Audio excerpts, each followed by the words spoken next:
ஜவ்வரிசி வடகம் எப்படி பண்ணுறதுன்னு இன்றைக்கி ஸ்ரீ ஸ்டார்ஸில் பார்க்கலாங்க. ஒரு கப் ஜவ்வரிசி நல்லா கழுவிட்டு ஒரு 2 times கழுவிட்டு அதே கப்பில் 1/2 கப் வாட்டர் அதில் ஊற்றி நல்லா ஒரு 5 hours நல்லா ஊற வச்சுக்கணுங்க. நல்லா ஊற வச்சுட்டு பார்த்திங்கன்னா இந்த மாதிரி சாஃப்டாக இருக்குங்க.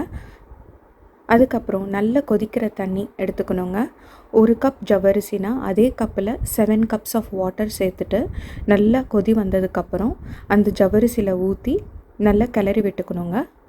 கிளறி விட்டுட்டு 8 hours அப்புறம் பார்த்திங்கன்னா இதே ஜவ்வரிசி வந்து குண்டு குண்டாக நல்லா சாஃப்டாக இருக்குங்க.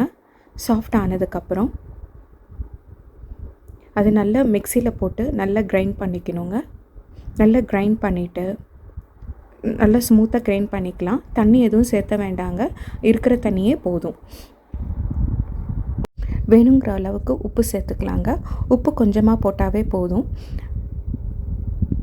அப்புறம் உங்களுக்கு வேணுங்கிற ஸ்பைசஸ் சேர்த்துக்கலாங்க. பெப்பர், சில்லி ஃப்ளேக்ஸ், அதுக்கப்புறம் ஆர்கானோ, மிக்ஸ்ட் ஹர்ப்ஸ் எது வேணாலுமே சேர்த்துக்கலாங்க. அதுக்கப்புறம் ஒரு பிளாஸ்டிக் ஷீட்டில் வந்து நீங்கள் இந்த வடகத்தை நீங்கள் ஊற்ற ஆரம்பிக்கலாங்க. உங்களுக்கு வேணுங்கிற அளவுக்கு ஒரு ஸ்பூன் எடுத்துக்கோங்க. அந்த ஸ்பூனில் வந்து ஒவ்வொரு ஸ்பூனாக எடுத்து அந்த ஷீட்டில் வந்து சின்ன கேப் விட்டு நீங்கள் ஊற்றிக்கிட்டே வரலாங்க. இது வந்து வெயிலே தேவையில்லைங்க. வீட்டுக்குள்ளே ஒரு ஃபேன் காற்றுலையே உங்களுக்கு வந்து ஒரு 2 days நல்லா ஆறிடும். இங்கே வந்து எங்களுக்கு நல்ல சூடு இருந்ததுனால நான் வந்து ஒரு 2 நாள் வெயிலையும் வச்சேங்க. ஆனால் எனக்கு ஃபஸ்ட் டைம் நான் பண்ணுறேன் இது.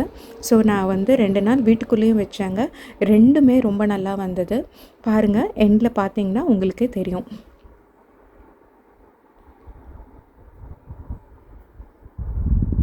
நான் சில்லி ஃப்ளேக்ஸும் பெப்பரும் ஆட் பண்ணியிருக்கேங்க. இதில்